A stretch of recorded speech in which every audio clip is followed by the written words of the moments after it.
Is that like working it off the phone?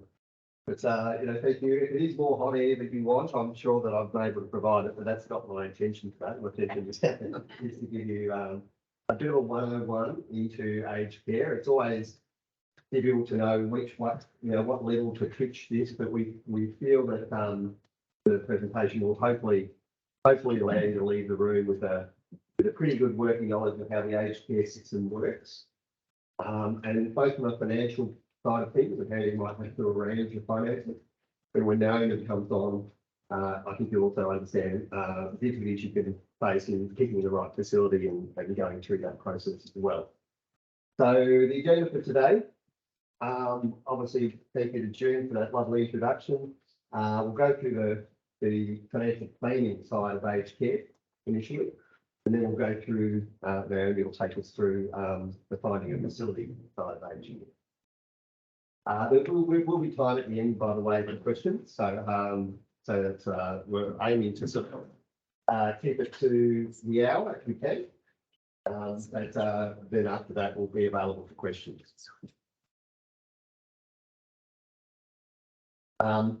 It's funny. I guess what this is what it's effectively saying is this is generic advice.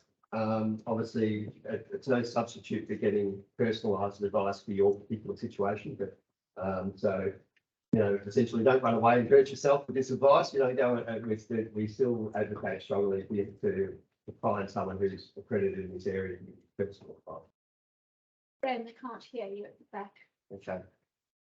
I'm not sure what's happening. I wouldn't do it.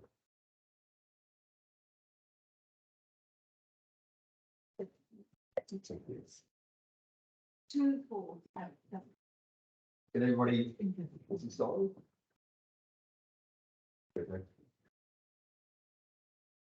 How's that? Is that one? Yeah, it's right. Very good. Okay, so I guess the aged care side of things is somewhat of a subset of the overall retirement planning picture. In a broad context, when you retire, you're trying to achieve whatever your lifestyle goals are and manage any transitions from work into retirement. You're obviously looking at what sort of standard of living do I want in retirement and how do I best provide to that. Superannuation tends to be a cornerstone of that part of it.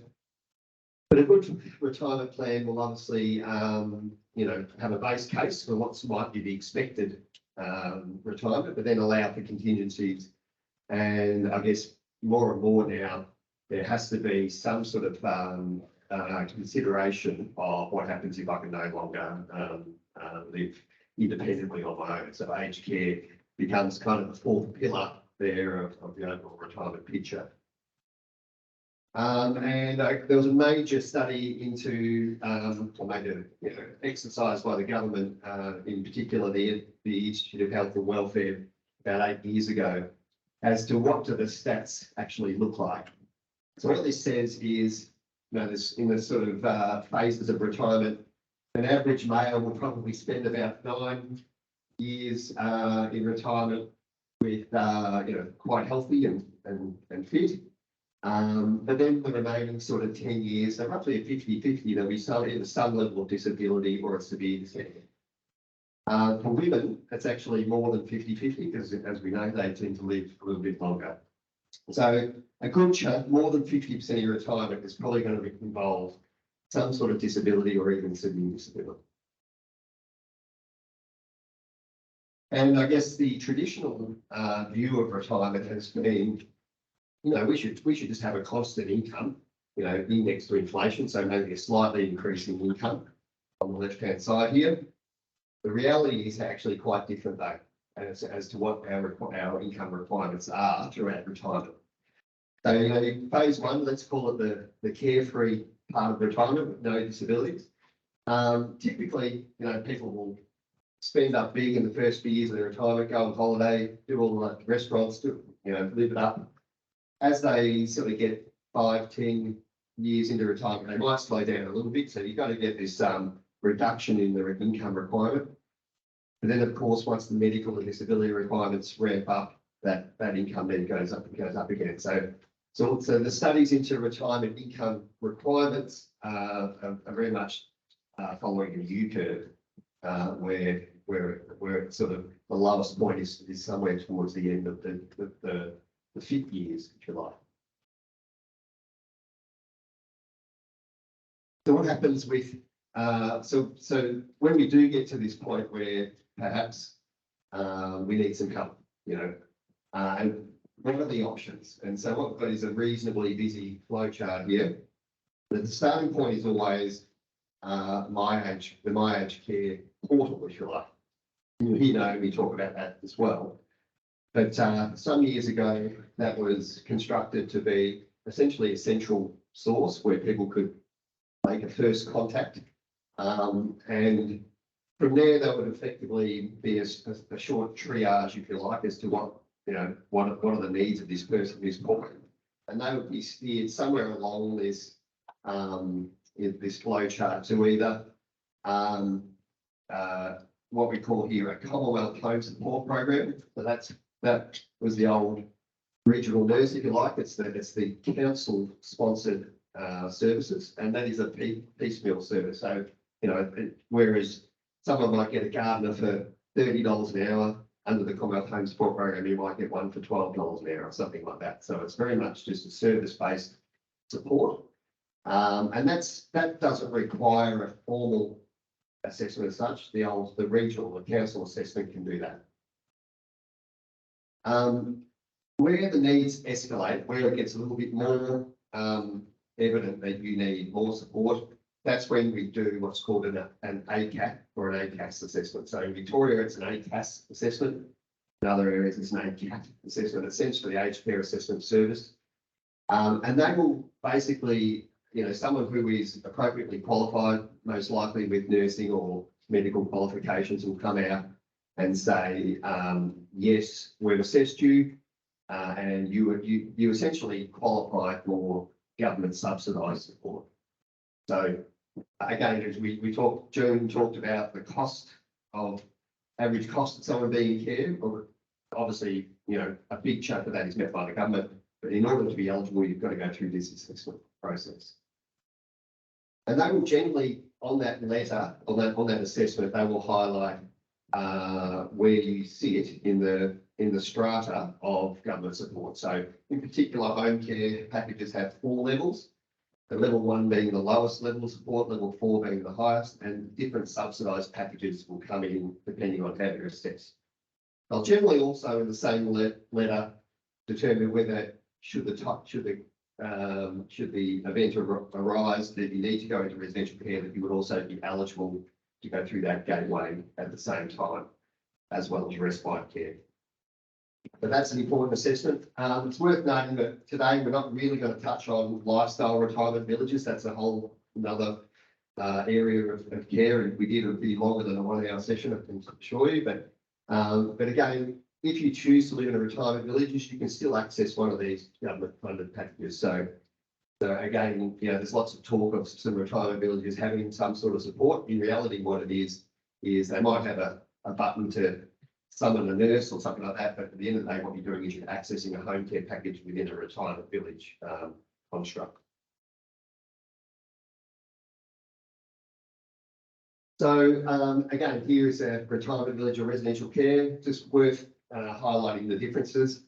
I guess the main difference is that obviously residential care is federal legislation. Retirement village is state-based. So in Victoria, there's a Retirement Villages Act 1996. In other states, it's a different act. So it's very much governed under different rules. I guess the key is this bit here. In retirement villages, it's consumer affairs is the arbiter here. So it really is a contract-driven engagement. So you really need to scrutinise contracts that you enter into under the retirement village, in the retirement village area.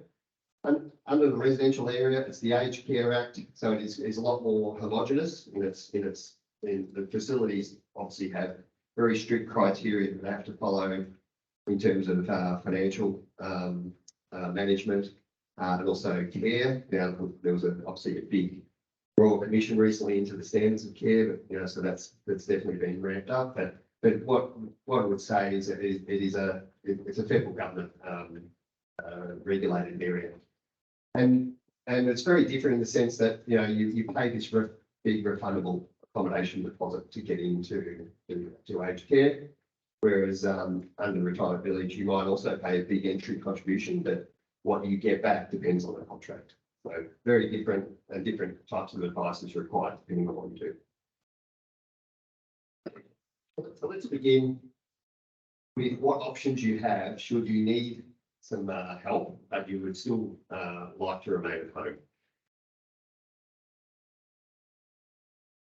So, I mean, this is almost universally, this is what we hear from people is that, you know, to the extent that I can humanly possible remain in my home, I'd like to do so.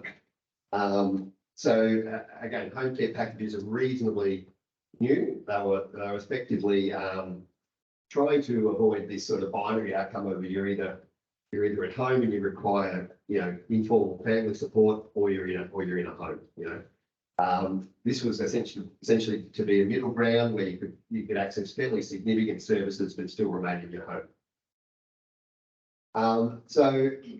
You know, it's essentially what whether it'll be suitable or not, I guess it depends on where you are. And there's level 1 to 4, which we'll go into just in a second. But one thing I would say is it's not right as it stands at the moment. It's not quick. And this is one of the problems. It's reasonably new, and I mean, Naomi would probably attest it's not a perfect system. So the first thing we typically do is get in contact.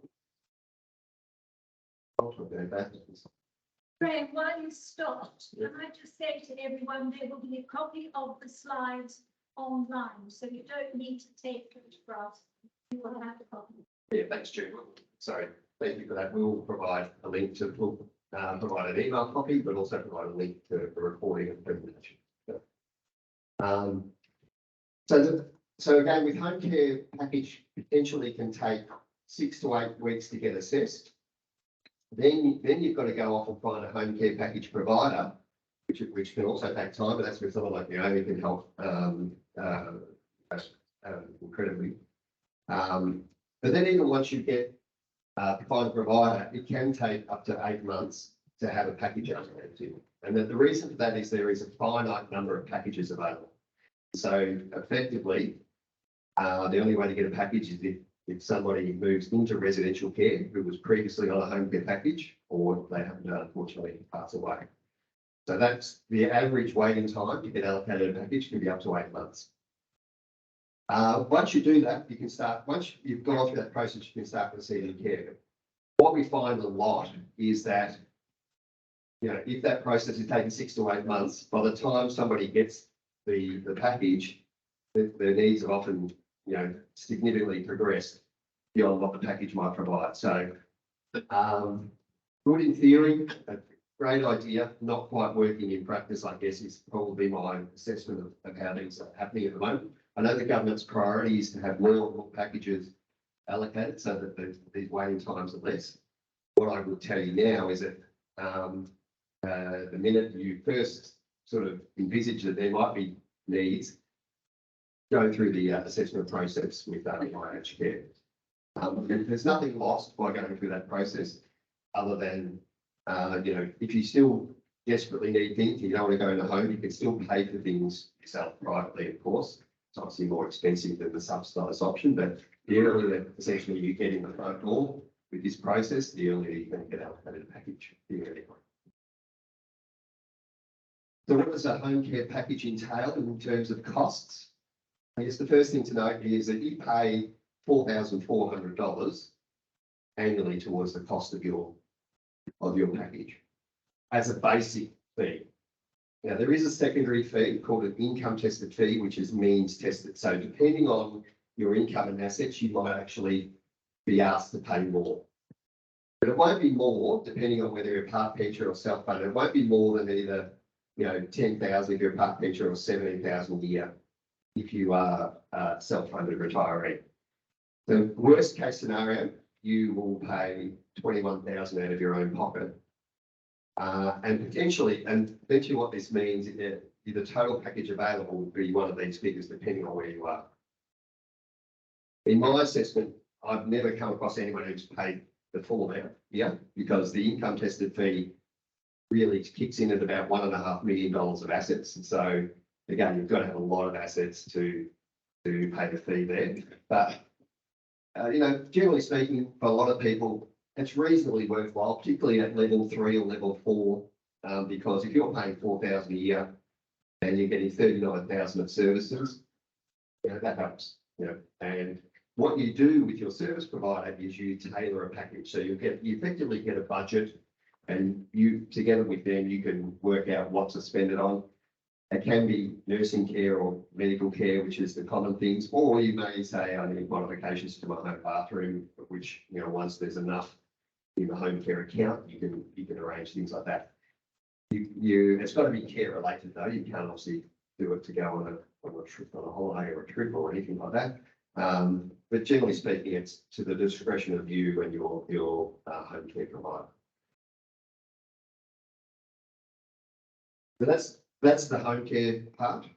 So again, if I was just to summarise what support you can get from the government to stay in your home, there's the council support initially, which is just service by service, which again, a lot of councils now are pulling out of that. So it's not a guarantee that your local council will be a participant in the Commonwealth Home Support Program. But beyond that, you can get a government assessment to be level 1 to 4 under the home care package to get a stipulated budget to spend with a provider to get access to home care. Beyond that, I suppose we need to contemplate what, and my experience has been that even at the level 4 package level, unless you're going to provide significant additional private funds, it's very hard to get 24/7 care at home unless you've got willing family members who are provided to plug the gap. It's really difficult. So often, you know, before too long, if and particularly if the needs are substantial, where we hit this point where we've got to contemplate going into a residential care facility. So what aged care is? It's obviously a fully supported living option. It's essentially all inclusive. It provides the accommodation, but also all your daily care needs and support. There's some startling figures here. So I guess when you average out, I've seen the average figure is about 108,000, but what it says there is the cost of care can be anywhere up to 152,000 per annum per person, and that's all included. That's the cost of accommodation, that's the cost of medications, it's the cost of nursing care, often 24/7. It's not cheap. What we can say is that your contribution will be somewhere between 21 and 52. So, you know, if we took 108 as the average, it's still the case that even if you paid the maximum fee, you'd be paying less than half, and the government would pay more than half towards the cost of your care. But more specifically, this is how it works. There are 4 parts to the total residential care costs that we need to be mindful of. 4 parts to it, but really two major parts. The care side is broken into 3 different parts. The first thing you've got to pay for is your right to live in the facility or your accommodation. And this is where we talk about RADs and DAPs. You'll hear those acronyms used quite a lot. RAD stands for a refundable accommodation deposit, and DAP stands for a daily accommodation payment. The 2 things are actually one and the same. And I'll go through that in a second.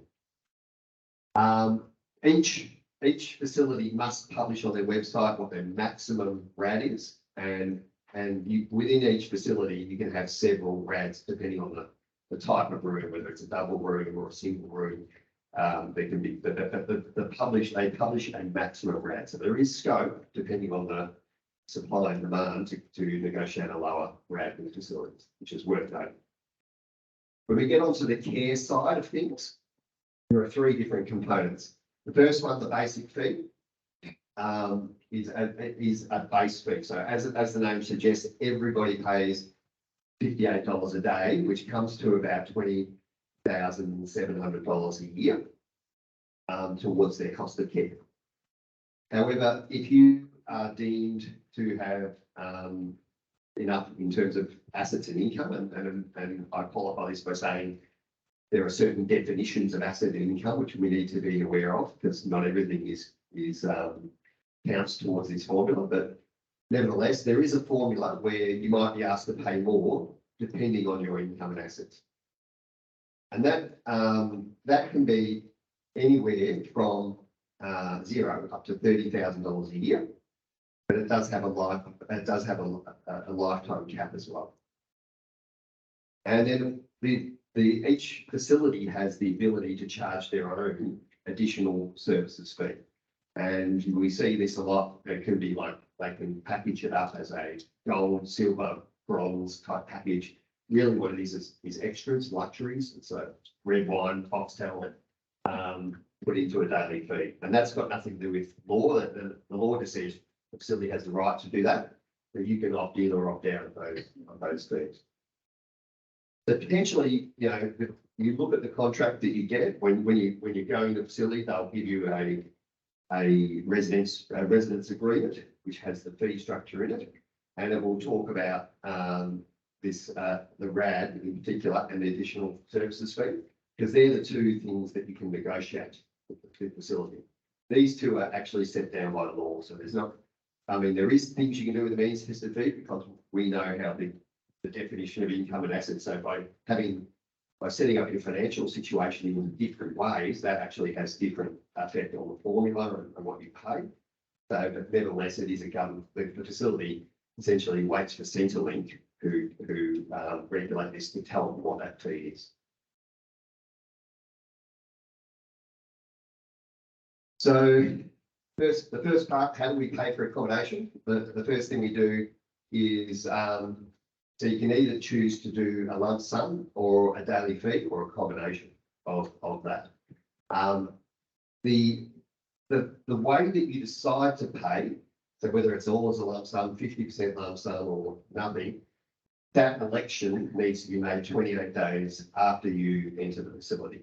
So a lot of facilities will say we need it now, you know, even before you've gone in. It's a particular Centrelink form. The truth is it's 28 days after you enter. It's no big deal if you lodge it on day one and then we subsequently, you know, change your assets, and to get the best strategy, we can just re-lodge again to change that. But, you know, it's just worth knowing that a lot of facilities really get quite jumpy and say you've got to have this in, you know, almost the day that you go into a facility, which is actually not the case. You've got 6 months to actually make the payment if you elect to pay a lump sum RAD. And it is something you can change down the track, in the sense that if you decide to pay, say, 50% RAD and you later want to pay it up in full, you can do that. If you pay 100% RAD, you generally can't be refunded unless you leave the facility or you die, but you can elect to have fees come out of the RAD account if that works for you. So what is a RAD? The first thing I would say, refundable is probably the number one thing. It is 100% refundable. If you go back to the aged care rules prior to 2014, there was a retained amount that they kept. That's not the case anymore. But it's not indexed to inflation, and there is no interest when you get on it. So if you pay $500,000 now, and you leave the facility in 6 years, or you die in 10 years, you just get the nominal $500,000 back. But it does buy you the right to live there, and you're protected under the aged care charter, so they literally can't kick you out, but only under very, very limited circumstances. Again, full refund unless you decide to use it to draw down your fees. Government guaranteed. So a lot of people say, what if the facility goes broke? Well, essentially you lodge a form with Centrelink, they pay it back. The Australian taxpayer pays it back, and then they have to figure out how to get it, work it out at the facility. But, you know, from your perspective, it's a bit like a government bond. Another important point here is it doesn't count for the assets test for age pension. So again, a major strategy we use, if we pay a full RAD. It often brings people who previously weren't getting an age pension into age pension qualification territory. And it always goes to the person's estate. Again, with estate planning is another big part of aged care. If all your assets are owned jointly or in superannuation, it might be interesting for you to know that doesn't go into your will, doesn't go into your estate. So joint assets go to the survivor, and superannuation goes via the nomination. So again, people don't, but this is definitely an estate asset.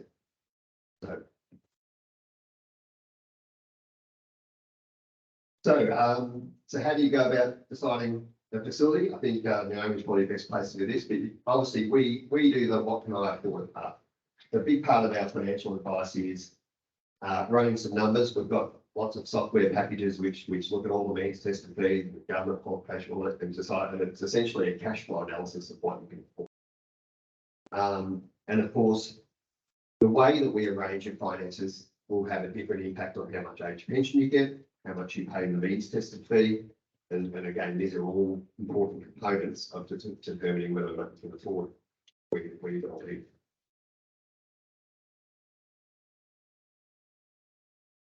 So let's go through a quick case study. So we've got Madge here. So I'm about to, it says she's a widow, but I'm about to introduce a partner in a minute, which is interesting. But Madge is a widow. She's going into an aged care facility, and the accommodation payment, or the RAD, is going to be $450,000. She currently owns a home. Her principal place of residence is worth $800,000, and she's got $250,000 in the bank account. So her net worth is a bit over $1 million. But what options does she have? Before we get there, we'll just go touch on a couple of interesting points. First of all, if you go into the facility and your home's worth $800,000, you'd be interested to know that not the whole $800,000 counts in terms of these formulas. There's actually a capped amount. So at the moment, that capped amount's 193. But if you actually have what's called a protected person living there, so protected person is either your spouse. There we go. Thank goodness. So protected person is either your spouse, or it could be a carer or a relative if they've been there for enough time. But nevertheless, the point I'm trying to make here is that keeping the house versus selling the house will have a significant impact on how much you pay in the means tested fee to the facility, because 800,000 is a whole lot different than 193. In terms of the home, in terms of age pension, that your former home is exempt for up to 2 years. Even if so people may or may not know that your principal residence doesn't count as an asset for qualification to the age pension. But it remains that way for up to 2 years, even if you've left it to go into a home. But after 2 years, it's assessed as an asset. If you do decide to rent it, which is obviously one option you can choose, or you together with your family can choose, then the rental income is assessable under the income test for the age pension, so that could reduce your pension.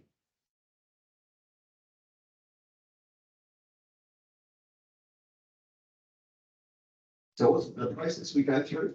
Obviously, everybody presents to us in a different financial circumstance. So it's up to us to do essentially a fact-finding mission to begin with. So we always meet with the client to get an idea of their income and assets to determine on day one, at least, what's it going to look like for them. But then we've got decisions to make on how, we take that day one scenario as effectively a base case and say, what can we do to improve the situation? So the options we have is how we pay for accommodation. We could pay it all, we could pay some of it. We know that a RAD is an exempt asset, and it might be, for example, if somebody is $300,000 above the lower threshold to get the maximum age pension. It might be that the best strategy is not to pay the whole RAD, but pay enough to bring their assets down to get the maximum age pension. Any more than that might be less beneficial. So there's a range of things that are very much unique to each client's circumstance. So how do we actually fund it? We obviously we could pay the DAP. We don't have to pay it, but we can pay a DAP. We can borrow against the home or release equity, or the other option is, of course, we may have to sell the home. How do we improve our cash flow?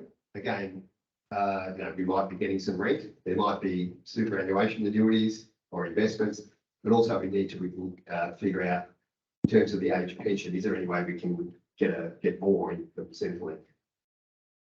And of course, we've got to consider, the long-term picture.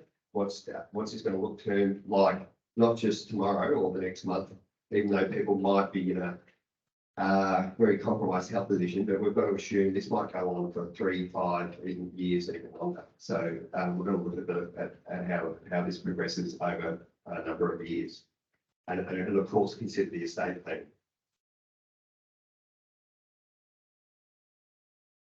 So 2 options for Madge we've looked at is, okay, we can sell the home and then pay the full RAD of 450. So what does that look like? There'll be some investments left, so we still should get some investment. If we assume we're just going to put it in cash. Now these rates have gone up a bit recently, but a while ago we were only getting a pretty modest interest rate on cash. But you might get, say, 8,900, a bit more maybe these days on interest. But interestingly, because she's now getting the full age pension, so 20,629, because what we've done is, even though she sold the home, that full RAD now means that beyond, she's a non-homeowner, so her limit to get the full pension is now 504,000, whereas when you're a homeowner, it's only 280. So the fact that we've paid the RAD and that her remaining assets are less than the 500,000, she gets the full age pension. If we were to keep the home and rent it and went past that exemption period, her age pension would be significantly reduced by the rental income. So that's under the income test of the age pension. However, she would receive the rental income, of course. So total income under the sell home option and pay the full RAD is about 30,000. Under the keep the home option is higher, but then there's some more to come, because now we're going to consider the outgoings. So the basic fee is about, say, 21,500. So that's the $58 a day. This next one here is the means tested fee. So you can see that because Madge has sold the home, it's actually higher than the keep the home option, because if you remember what I said before, only the capped value of the home counted to the means tested fee. So that's actually lower if she keeps the home. But the big thing is here, what's called the DAP. She has to pay effectively rent. Now, we didn't really touch on this before, but I did say that RADs and DAPs were effectively the same thing.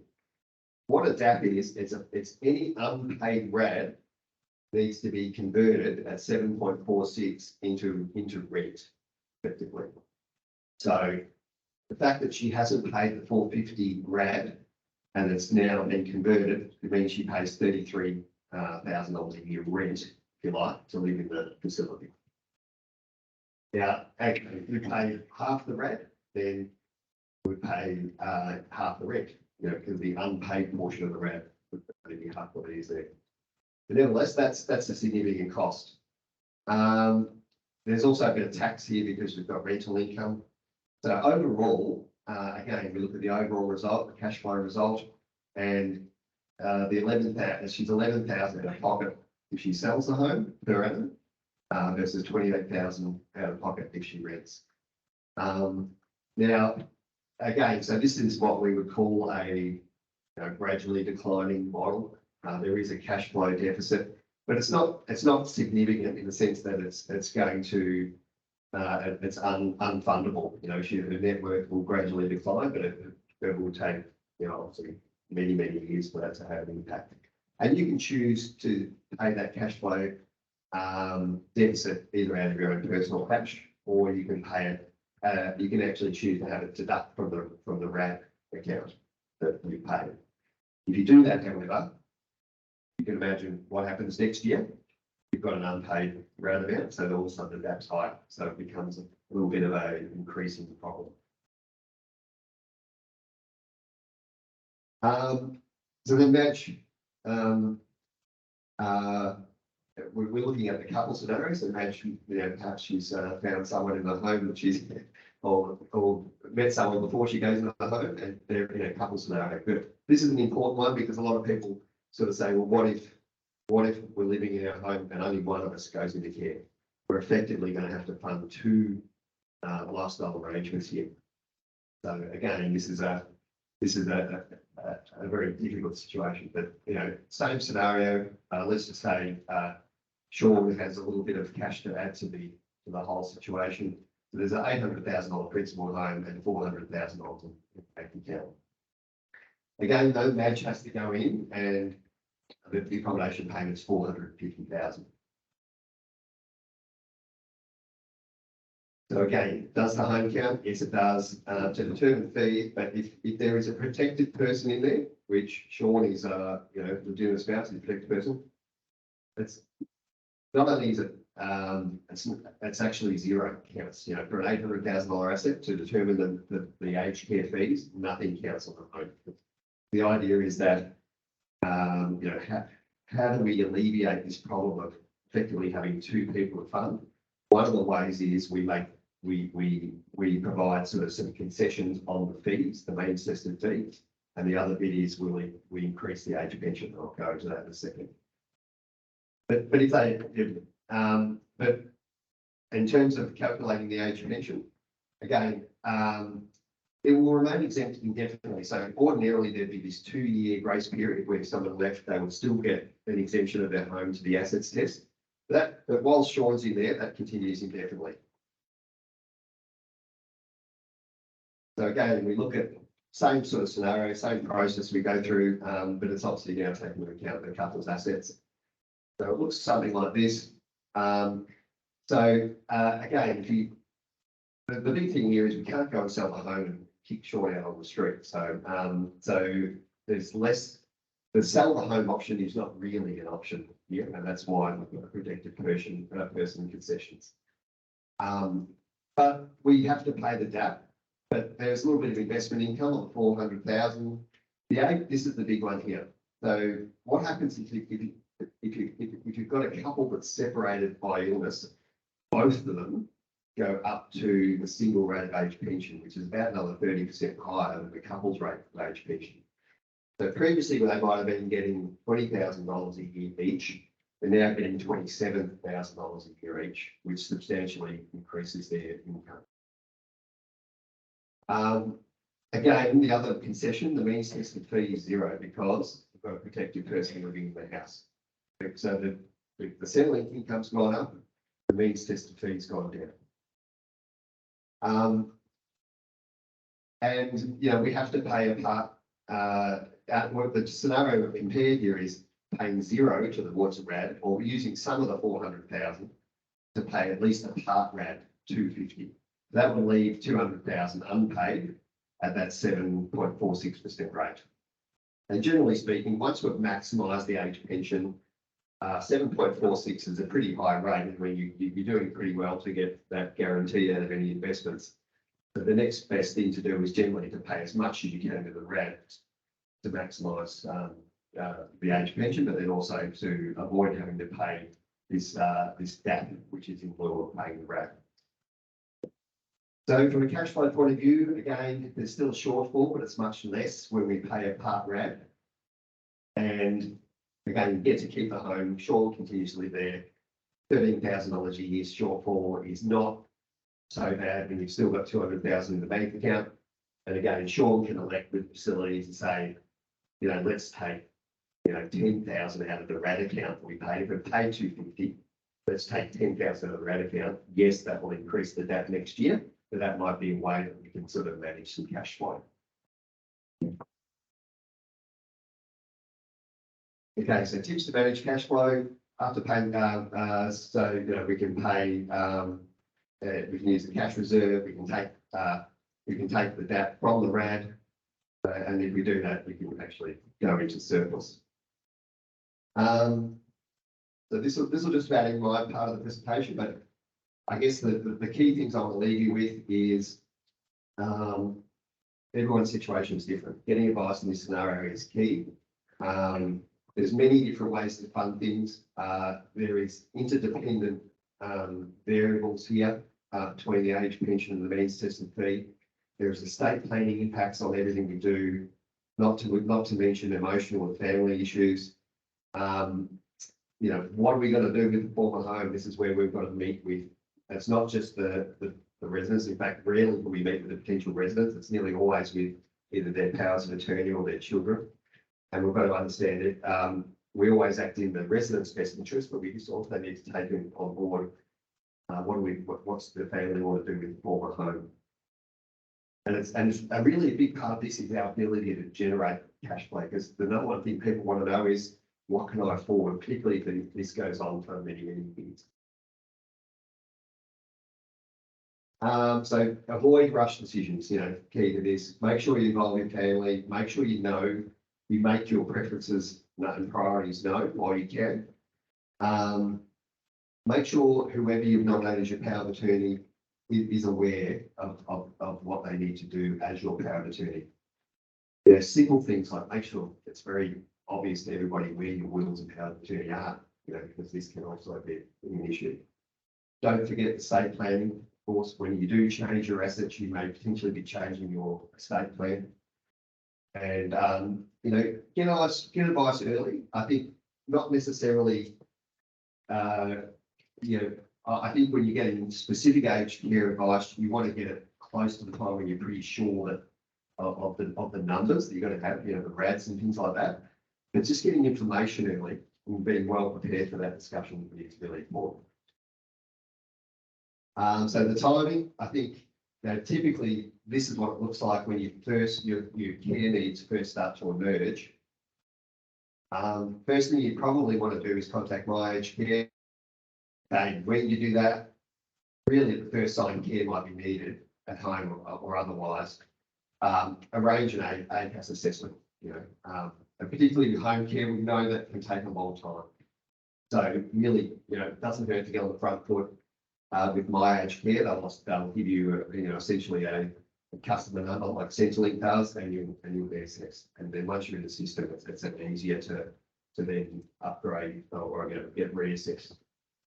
But then when it becomes reasonably sure that you're ready to access aged care options, that's when, you know, we'd strongly advise you get both financial advice, but also something like that, you get human advice as to where you might find the right place. So again, it's about how do I afford it and what is the right place for me. That's the thing I'll see it out. With that, I'll pass on to Naomi. I do apologise, I've got a couple of minutes over.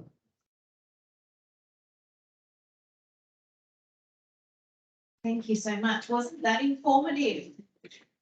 I'm going to stand over here so your necks get a bit of a break. So my name's Naomi Anderson and I am the Managing Director of a company called Aged Care Ready. We are all registered nurses and what we actually do is help families navigate the aged care space, whether that's in-home health coordination or setting up supports right through to finding the right aged care facility for your loved ones. So today, you got the clicker button? Thank Thank you. So what we do can be quite complicated and it's a very, very big area. But today I'm going to give you a bit of a crash course on how to find a good facility and what to look for. Now, I'm not assuming that any of you are going into aged care, but at some point, one of us is going to be touched by needing to have that conversation, whether that's regarding a loved one, a family member or a friend, or even ourselves down the track. Off the back of what Graham had said, it's so important to start these conversations early. And even though our specialty is placement, making sure that you're getting support at home sooner rather than later is always the best course of action. The 8-month wait period that Graham was talking about before is based on a level 1 or 2 home care package. If you're needing a level 3 or 4, you can actually be waiting up to 2 years. So it's better to get in early and into the system early, so that you can effectively get more support at home and stay home for longer. But today we're going to be talking about aged care homes. So we're going to be talking about why you need to do your due diligence. My aged care, Graham did touch on that before. What the STAR system means, historical audits, what to look for and what questions to ask. What a good placement looks like, a success story, and I've got something for you at the end as well. So I'd like to introduce you to Betty. This isn't her real name, and it's not a real picture of her, but I hope that it's okay that I share a personal story of mine and what kind of led me to starting Aged Care Ready and why it's so important to do your own due diligence. Let's go back to about 2016, 2017. I was working in an aged care facility as a clinical care coordinator. So I was overseeing the care of about 60 to 70 people at that time. I happened to find myself one morning in a low care wing in the nurses station.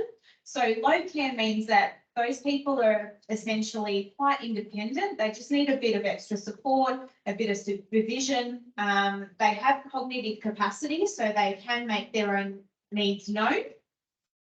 So I was in this wing this morning and the administrating lady from the front desk was taking through a tour. Now, the reason why this caught my eye is because it was a younger couple coming through and the gentleman was very distressed.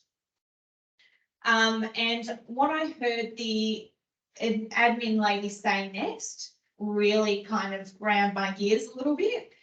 She said, look, we've got a wait list for this room that's available at the moment. However, I can see how desperate you are. So if you sign the contract today, I'll let you bypass that list.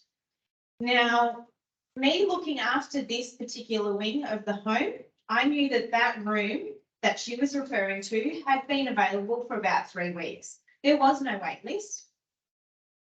So after the tour had finished, I actually asked to see this lady's aged care assessment.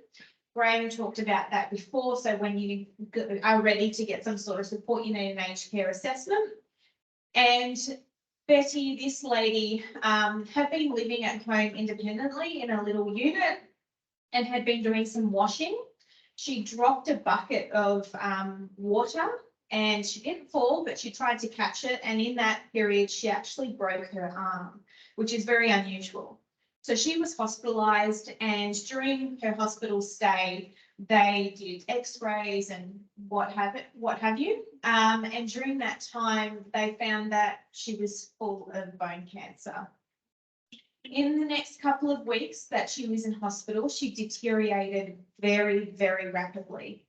To the point where she was full nursing care, meaning that she was no longer able to mobilise. She couldn't feed herself, she couldn't clean herself. She was losing her cognitive capacity, which means that she was becoming impulsive and not having insight into her own inabilities or her own safety. So she had several falls in hospital. And she also hadn't had the conversation with her family up until that point as to what support she wanted or what her future wishes were. So her family were stuck with making a decision in a very, very vulnerable state and a very emotional state. And they were now getting pressure from the facility as well. So when I read this assessment, I went to my boss and I said, look, this lady is not suitable for this particular room. It is a low care wing, like I said, but what I didn't mention is that this room was on the opposite side of the wing to where the nurses station was. And because it was designed specifically to be a low care wing, the lifting equipment that she would need wouldn't physically actually fit into the door. At that point, I was told that I need to check my loyalties and to shut up essentially because they needed to fill a bed. So poor Betty the next day was admitted, and her son had brought her in by a wheelchair and had left her in the room as he was walking back up to the nurse's station with a carer. We actually heard her fall from the other end of the wing.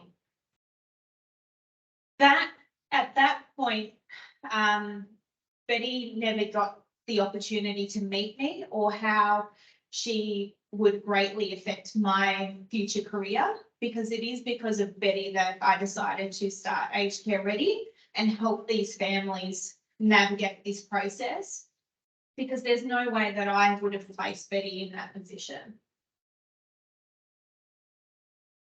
So let's get to the very beginning. Where do you start looking for a facility?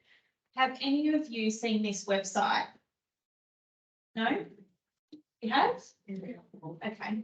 And how have you found it? Yep. So reasonably good. What about yourself? Do you find that sometimes there's just a bit too much information and you don't know where to start?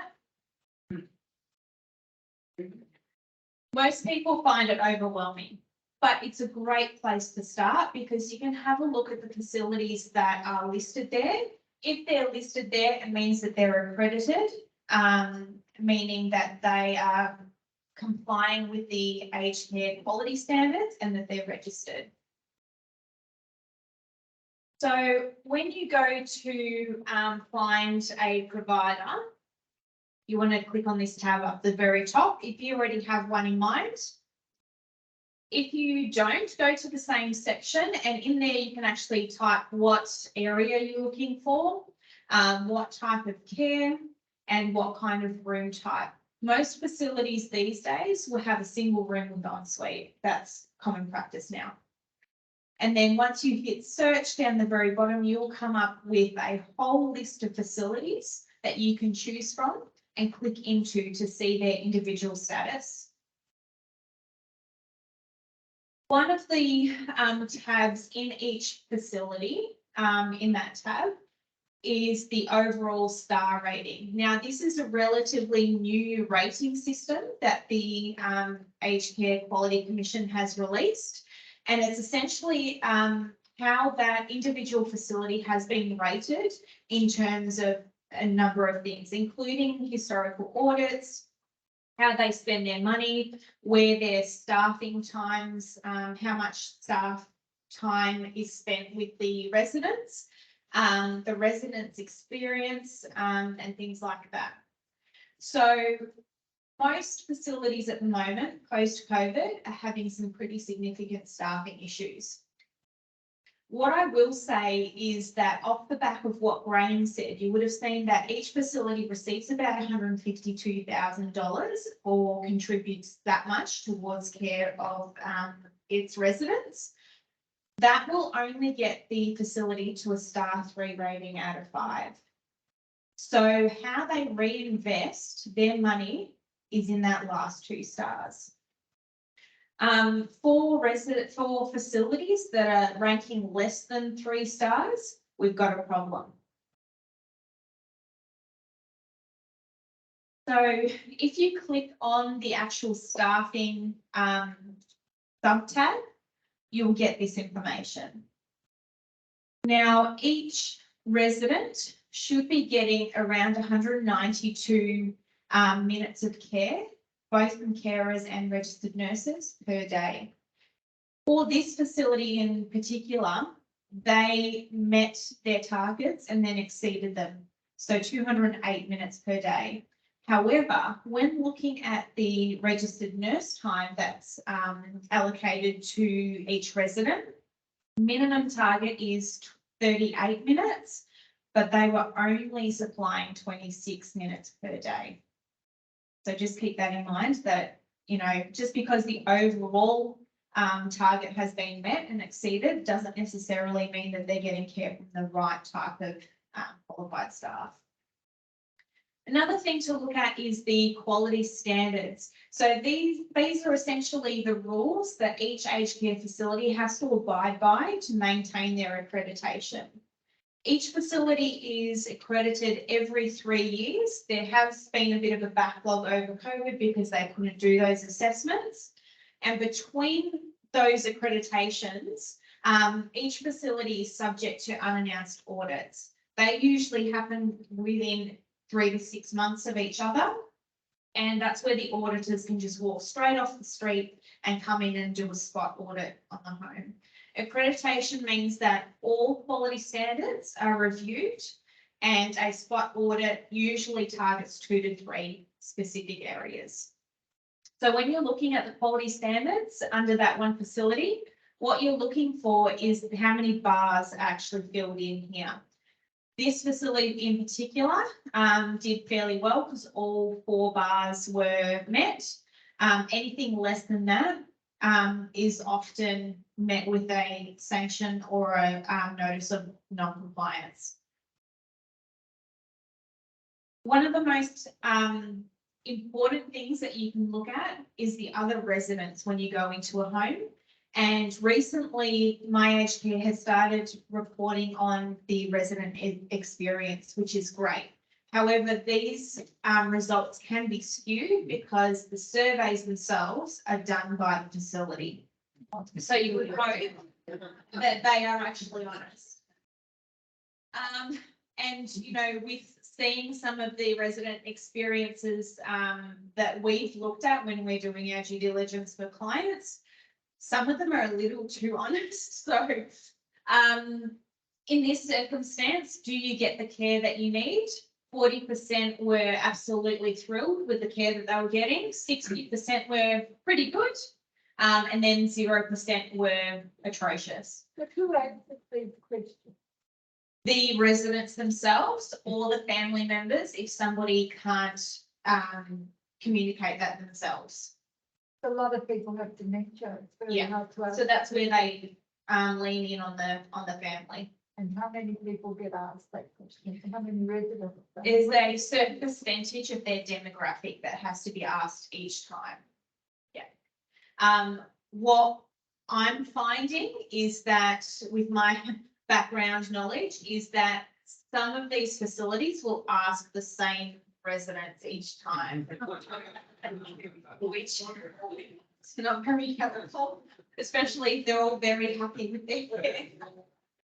And then, you know, another question about do staff know what they're doing? That's related to the training of their staff, the resources that staff are given, and if they're qualified. Now, if you want to have a look at a previous audit of a facility, which I highly recommend that you do, you can go to the Aged Care Quality and Safety Commission, who's the governing body in aged care. Have a look at providers, or you can find a report here and just type in the name of the facility and have a look at their most recent audit. If you want to do a little bit further digging, like if you have seen that some of the Google reviews aren't great, or historically back on My Aged Care that they have had some issues in the past, go back and have a look at a few of them.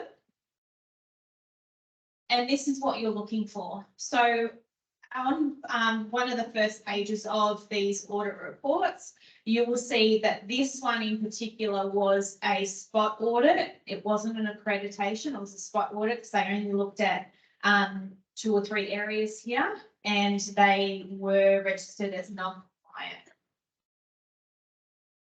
So delving in further into this, it will actually tell you why they didn't meet their standards. And here it says the assessment team's review of the use of psychotropic medication identified that not all consumers being administered a psychotropic medication had a mental health disorder, physical illness, or physical condition recorded to support its administration. Now, they only had 1 non-compliance, but this is a very serious non-compliance. What this means is they were chemically restraining their residents without due cause. So that's pretty significant. Keep an eye on things like that, especially after the Royal Commission, which shone a spotlight onto this area particularly. So now you've got an idea of what you need to look at the background, and you've got your short list of facilities. And so what are you actually looking for when you go and see these facilities? The physical environment, which is what most people kind of don't look past. So that's how nice the facility looks. Is it dated? Is it refurbished? Does it look like a hotel? Or is it, you know, a bit more dated or a bit more homely? Infection control. So how diligent, especially now, is there rapid testing at the front? Does it smell? Is it clean? Is there stained carpets? Is there linen skips in the hallways? They shouldn't be. Are staff running around with gloves in their pockets? Because they shouldn't be. Catering. Is the food made fresh on site, or do they have a catering company that brings in food every day? Do they have multiple options, and do they cater to different needs? So diabetic, gluten-free, and different textures as well. So not everybody has the same swallowing capabilities. So just keeping that in mind. Do they have an active leisure and lifestyle program? Does it meet the needs of each individual? What are their staffing levels like? Can you see the staff around? Are they looking like they're really rushed? Do they look stressed, or are they happy and jovial and spending time with the residents? And then probably most importantly, what do the other residents look like? Are they clean? Are they well cared for? Are they engaged? Are they looking underweight?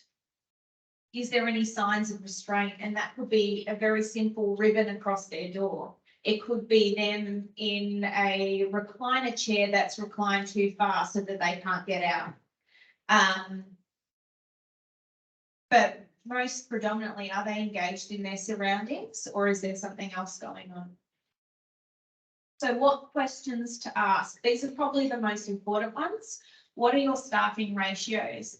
Now, there's no legislated ratios in aged care. It's not like the acute system. And most facilities who tried to cut costs with their staffing will say that's not legislated. But the facilities that actually care and provide good quality care will be able to tell you straight off that, one, we have a dynamic roster, so we increase our staffing with the residents' needs, or they'll say something like, we have one carer to 6 or 7 residents, depending on the needs. How do you adapt your care when mum's needs are increased? Now, obviously, this is just an example, but how do they adapt to somebody's changing needs? Will they mention something along the lines of ageing in place, or increasing resources? Do they have to move wings or rooms if they have increased needs, or can they stay where they are? Are your meals prepared fresh on the day or the day before? What a lot of people don't realise is that most facilities actually prepare today's meals yesterday and then freeze them and thaw them out the next day. Seems like a whole lot of extra work, but apparently that's more efficient, so that non-chefs but cooks can prepare things in advance. How are your lifestyle activities tailored to the individual needs of residents? So one thing that I absolutely hate seeing is when I walk into a home and there are residents all lined up watching TV. I can't stand it. You know, the whole purpose of a leisure and lifestyle activity is to keep people engaged and do, like, creating activities that actually are tailored to the individual. So it doesn't necessarily mean group activities, but it could be one-on-one or small group activities. What's included in the additional services fee, and what happens if my loved one can't utilise everything you offer? Graham touched on additional services fees before. These days, we're finding that they're a bit more hard to negotiate due to some funding changes in the back end of facilities. But you want to be making sure that your loved one can actually utilise the things that you're being charged for. And how do you help new residents settle in?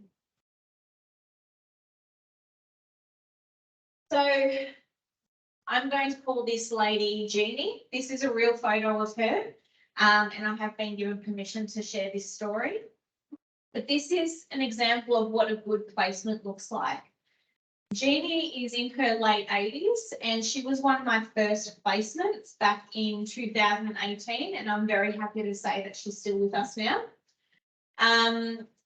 Jeannie was living alone. Her husband had died a few years prior, and she started deteriorating quite rapidly. She didn't have any close-knit family, no grandkids, no kids. So she left her guardianship to some friends of hers. Now, there was multiple times that her guardians would get phone calls from concerned neighbours, especially at 2 and 3 a.m. in the morning, and she was quite distraught and thinking that somebody had broken into her house, stolen her cash, not quite sure where she was or how to get home.